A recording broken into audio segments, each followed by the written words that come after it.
Hi guys, today I'm gonna play Getting Over It, and this is my first time playing this game.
There's no feeling more intense than starting over. If you deleted your homework the day before it was due, as I have, or if you left your wallet at home and you have to go back after spending an hour in the commute. If you won some money at the casino and then put all your winnings on red but it came up black. If you got your best shirt dry cleaned before a wedding and then immediately dropped food on it.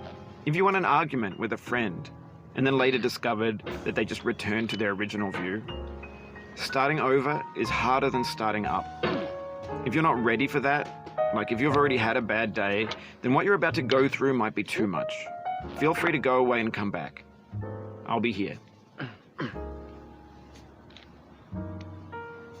Alright, thanks for coming with me on this trip. I'll understand if you have to take a break at any point. Just find a safe place to stop and quit the game. And don't worry, I'll save your progress, always, even your mistakes.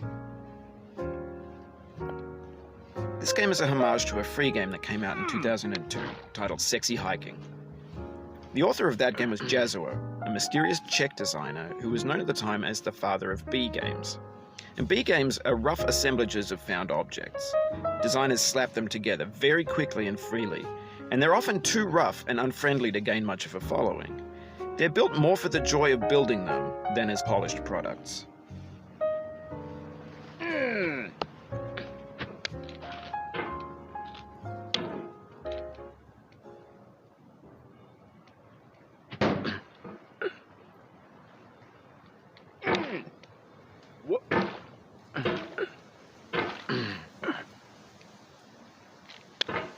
In a certain way, Sexy Hiking is the perfect embodiment of a B game. It's built almost entirely out of found and recycled parts, and it's one of the most unusual and unfriendly games of its time. In it, your task is simply to drag yourself up a mountain with a hammer. And that act of climbing, in the digital world or in real life, has certain essential properties that give the game its flavor. No amount of forward progress is guaranteed. Some cliffs are too sheer or too slippery. And the player is constantly, unremittingly in danger of falling and losing everything.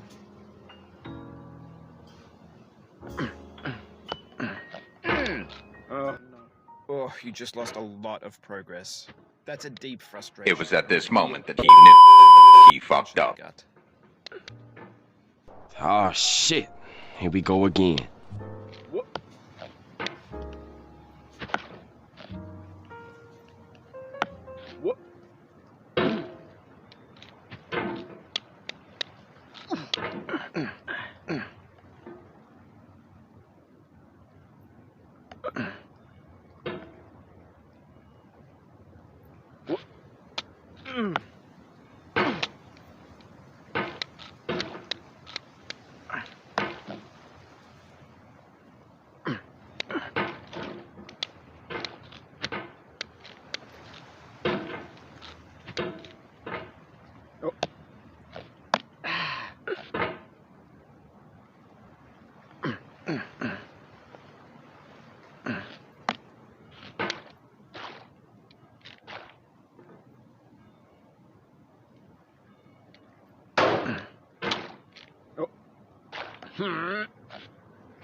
Anyway, when you start sexy hiking, you're standing next to this dead tree that blocks the way to the entire rest of the game.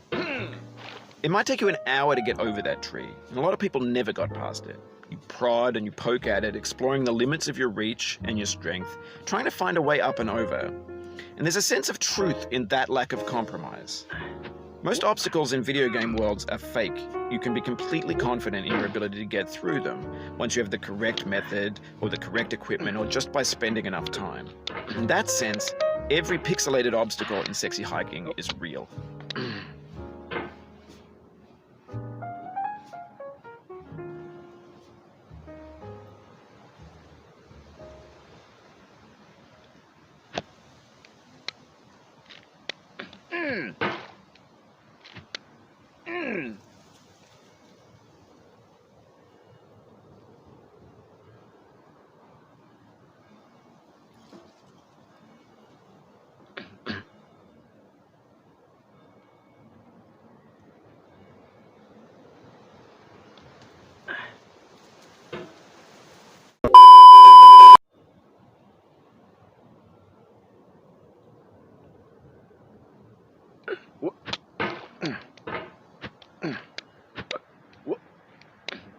The obstacles in sexy hiking are unyielding, and that makes the game uniquely frustrating. But I'm not sure ﷺ intended to make a frustrating game. The frustration is just essential to the act of climbing, and it's authentic to the process of building a game about climbing. A funny thing happened to me as I was building this mountain. I'd have an idea for a new obstacle, and I'd build it, test it, and it would usually turn out to be unreasonably hard. But I couldn't bring myself to make it easier. It already felt like my inability to get past a new obstacle was my fault as a player rather than as a builder. Imaginary mountains build themselves from our efforts to climb them.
Oof.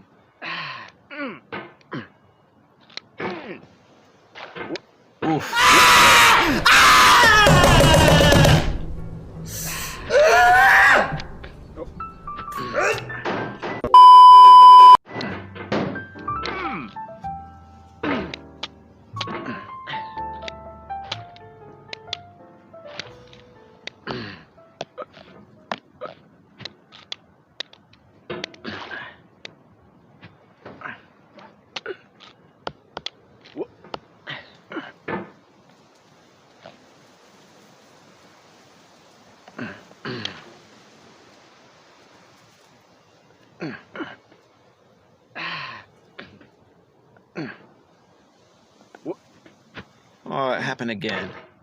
Keep on trying. Don't let it get to you.